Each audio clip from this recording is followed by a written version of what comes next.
Hello and welcome to livealittlehigher.com. This week we read Parasha Miketz, and from the learning of Jonathan Sachs, Rabbi Jonathan Sachs, that he teaches from the teachings of the Lubavitcher Rebbe, he brings us a very interesting perspective on the differences between the dreams that Joseph had in the past parasha. And this week's parasha, we have the famous two dreams of Pharaoh. So in this study, we're going to analyze what's the difference between these two types of dreams and what do they mean for us. So he says here that at the beginning of our sidra, of our parasha, there's a very long account of two dreams that Pharaoh had. We all know them. I'm not going to go into details, but basically in the first dream he dreams about 7 fat cows, 7 robust and healthy cows that are coming out from the Nile River, and then after them come up 7 very skinny cows that look very sick, and they come after them and they eat them. And then in the second dream, Pharaoh has 7 robust, healthy stalks of corn, ears of corn, and then also right there near the Nile River, we have 7 very skinny, not healthy looking ears of corn, and the not healthy ears of corn come and eat the 7 healthy ears of corn. So Pharaoh sent everyone to analyze his dreams, to interpret them. All his wizards of Egypt of that time came and they tried to interpret these dreams. They gave very weird answers, and finally the wine bearer that was in jail 2 years before Joseph had interpreted his dream, and he told him he would be freed and he would come out and he would continue serving wine to the Pharaoh. Remembered Joseph, and after 2 years he remembered him, and he went to Pharaoh and he says, I remember this Jewish boy that was in prison with me, and he interpreted these dreams.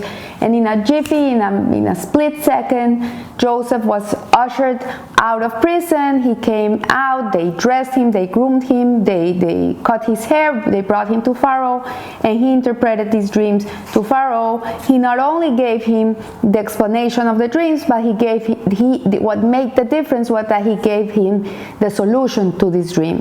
And so he said that there would be 7 years of plenty and 7 years of famine, and then he said to him how to start amassing the food and storing it away, and how to store it so it wouldn't get ruined, and how to charge for it, and the taxes and everything.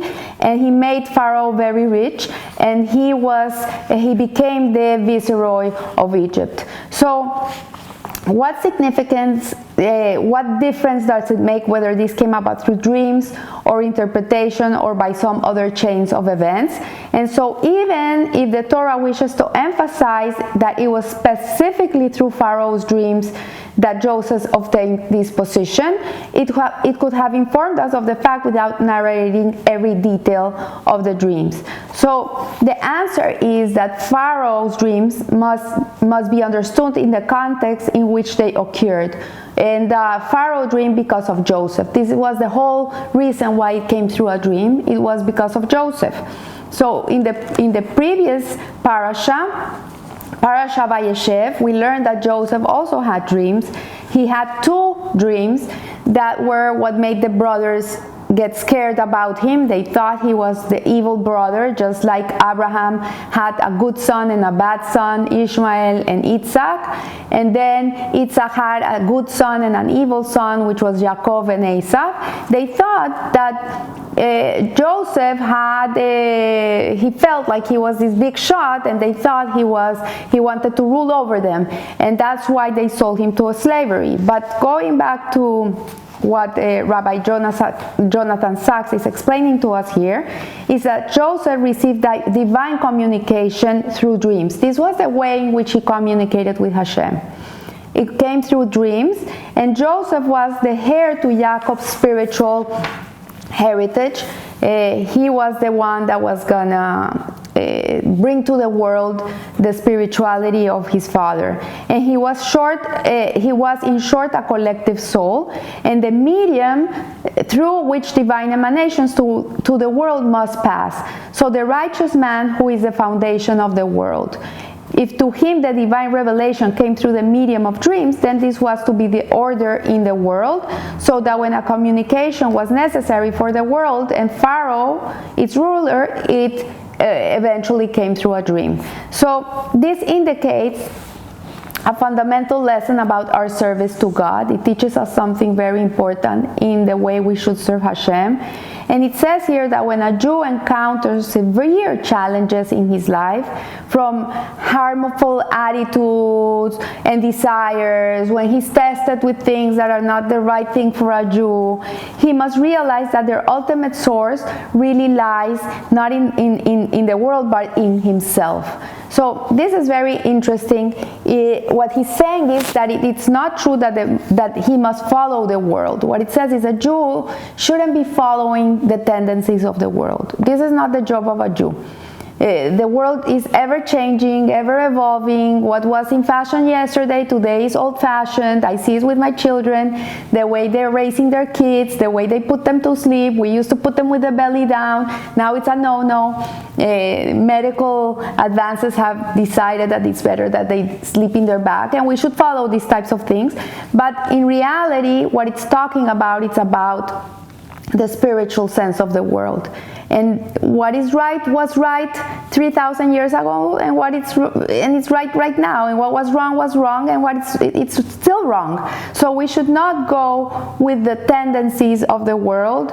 And it says here, neither it is true that in order to live a faithful Jewish existence, one must make concessions to the world. So the reverse is the case. And we know that Joseph, specifically Joseph, was a person that was taken out of his cocoon, out of his comfort zone. He was thrown into Egypt, which was like the worst place on earth. This is where everything went, everything was done.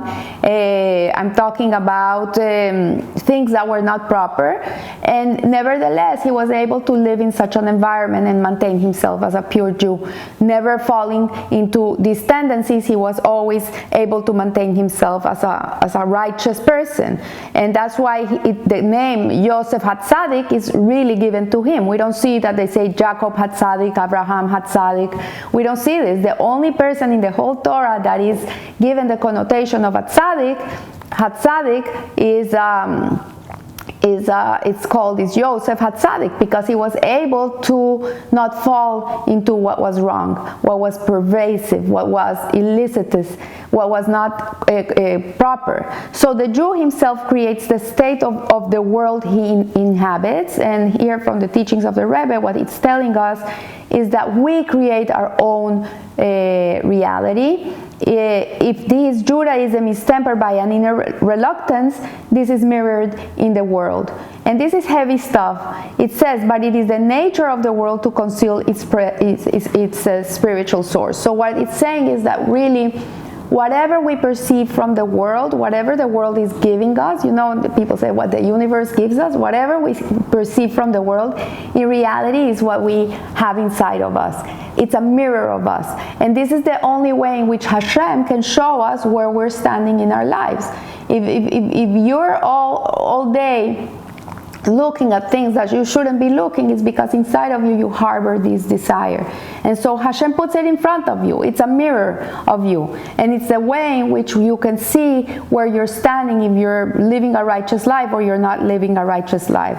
So it says here that so this fact too is concealed, and attitudes hostile to Judaism are sensed as coming from the outside. Like we would think that anti-Semitism is something from the outside, something that attacks the Jew, that has nothing to do with us. It's the world that is against us. We haven't done anything wrong.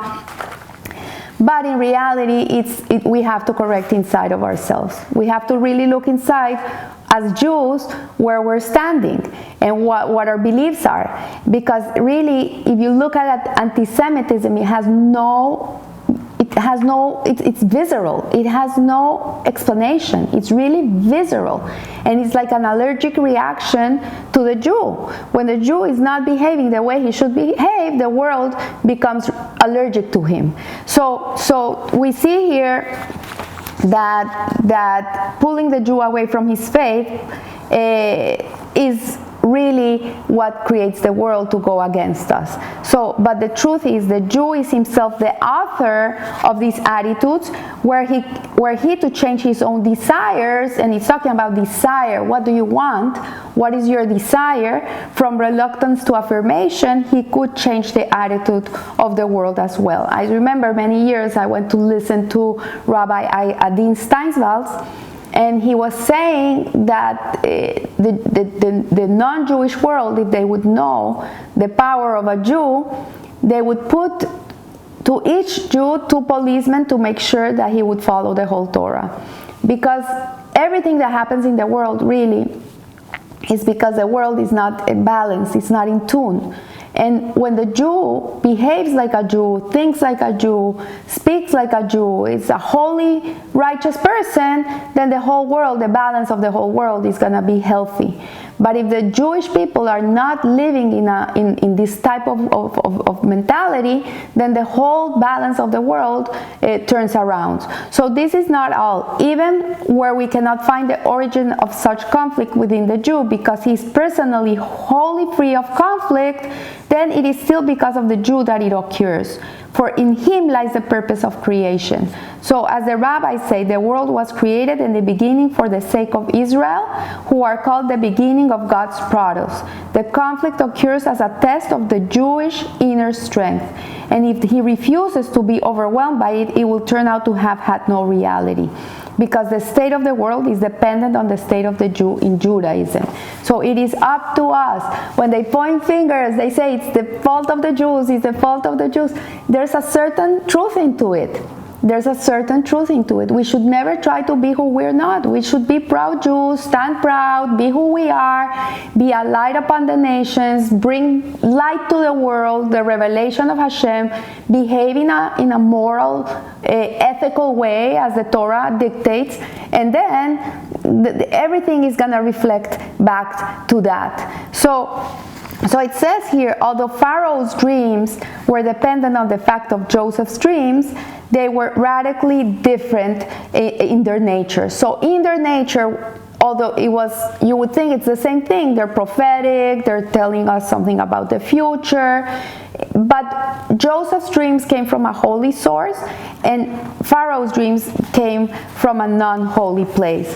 So first, Joseph's dreams, as we can see, begin with an image of service, of bread earned by labor. We see the first dream that he has, in which they're binding the sheaves with the brothers, and they're all standing high for him and bowing to him. We see here that there's effort in the production of this food. They're working for it.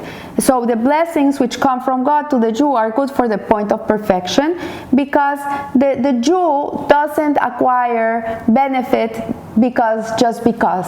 We work for what we have. We don't get anything for free. The reward that we get in this world and the next world really comes from our labor. So it says here that does they must come response to effort for that which is received without having worked for bread of shame. So the bread of shame is an idea given by the Kabbalah, by Hasidut, the Kabbalah, which says that a person, when he gets everything for free, he has some shame inside. He hasn't put the effort. He doesn't feel that he deserves it. So Hashem really doesn't give us anything for free. You know, this year of age, everybody's entitlement. This is the new thing, everything for free. The medicine for free, education for free, everything. People want everything for free. But in reality, this free world is not a healthy world. It doesn't bring anything good for us, because people become complacent.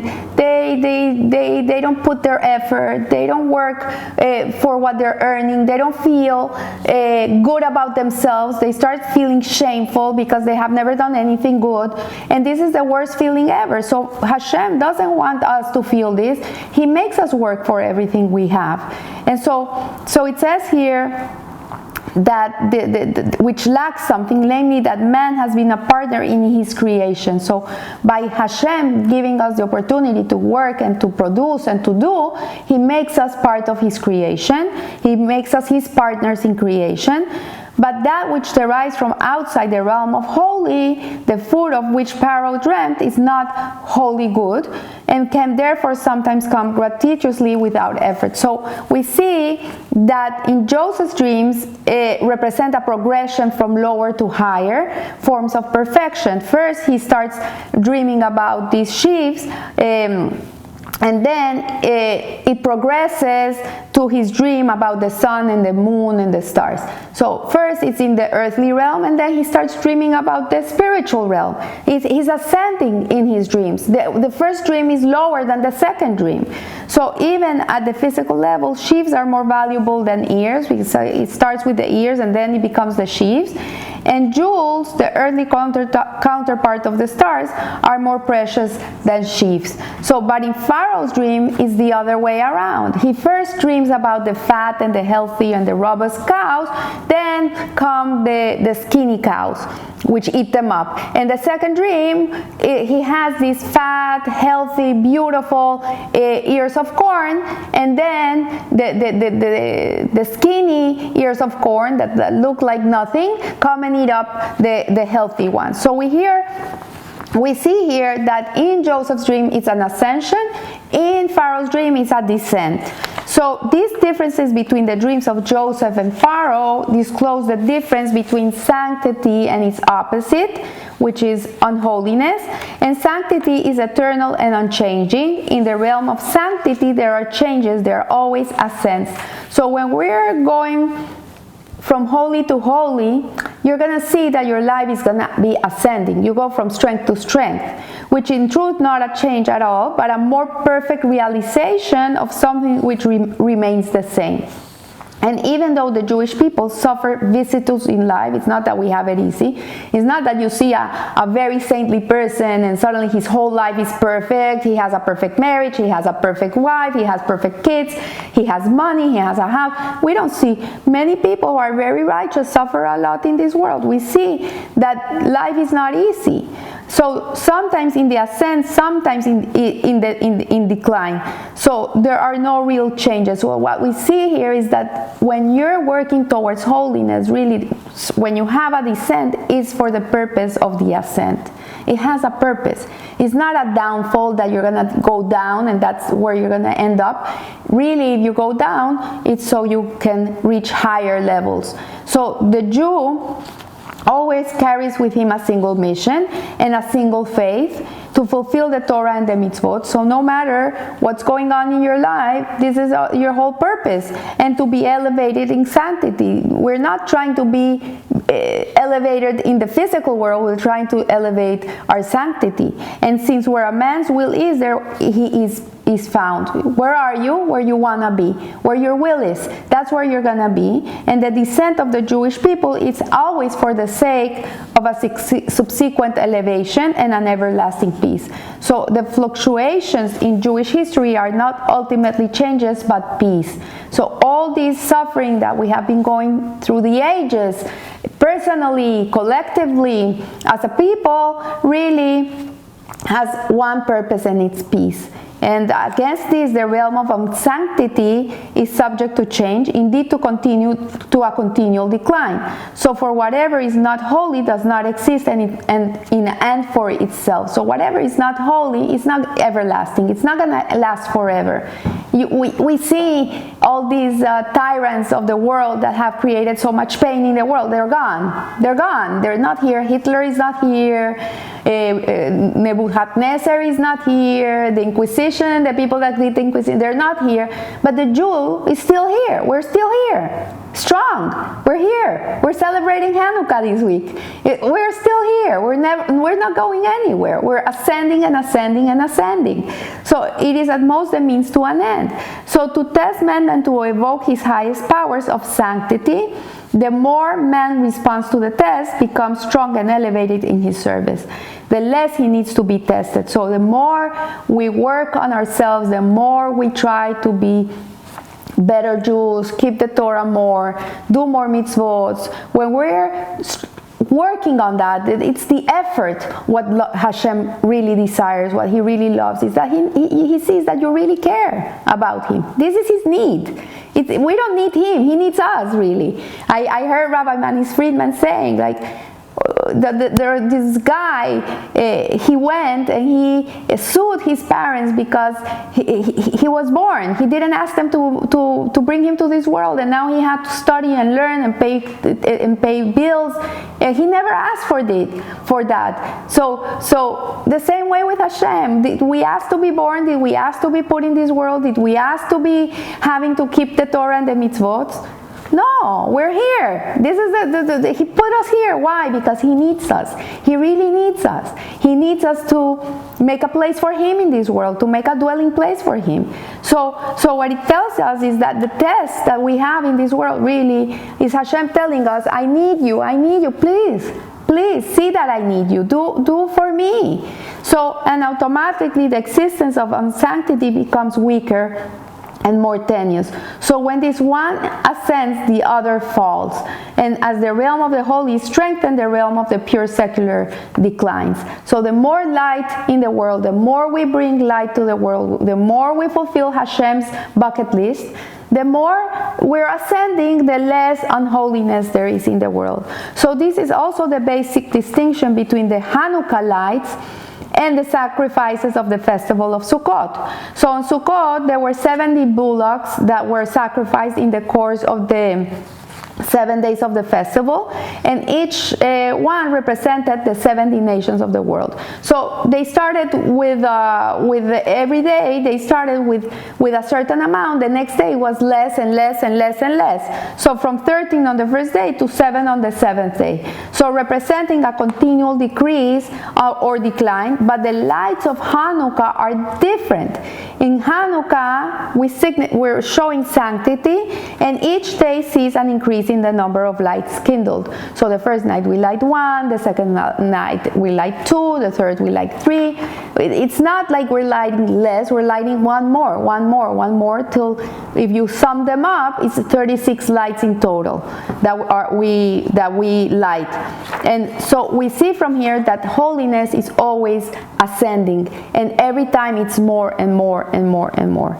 So from all these we learn a specific lesson, that when a person believes that he can receive benefits or blessings without effort, merely as a result of certain natural causes, if you think that, yeah, good luck, this happened to me because Hashem is good to me, I had good luck, he can be sure that this belief derives from his animal soul. It comes from a not holy place and the unspiritual side of his nature, for at this level there can indeed be benefit without effort. So it does happen that we have benefit without effort. Just to be breathing, it's a benefit with no effort. That you wake up every morning is a benefit without effort. But he must equally be aware that the things of this realm are continuously in a state of decline. This world is that stair, the electrical stair that goes down. That's what is this world. And so he will in the end be left with nothing. So if you're not in a constant spur of action, of doing, of bringing light and doing mitzvot and learning and growing, then eventually you're gonna end up very low. We need to be moving. I see it's reflected in everything in the world. Like if you wake up with a pain in your back, the best thing you can do is move a little bit. If you stay still, it's gonna be more painful. But if you move and you move and you move little by little by little by little, suddenly the pain becomes much less. So were he on the other hand to labor in the service of God, he would be assured of the promise, you have toiled and you have found, he will find from heaven more than he has labored for. Hashem gives us much more than what we work for. And always as he progresses, he will be ascending in holiness. So I want to wish you a blessed week, a supercharged week with a lot of light. May the light of Hanukkah shine within you so you can shine it forth, and that you glow like those candles. This is the whole purpose. We are the light in this world. We are those candles that you're lighting every night. We should always have this in consideration. Life is not random. There's a purpose for us being here. And the more we get in tune with it, the more we really put ourselves into the purpose, then the brighter our life is going to be. So remember, live a little higher. Thank you.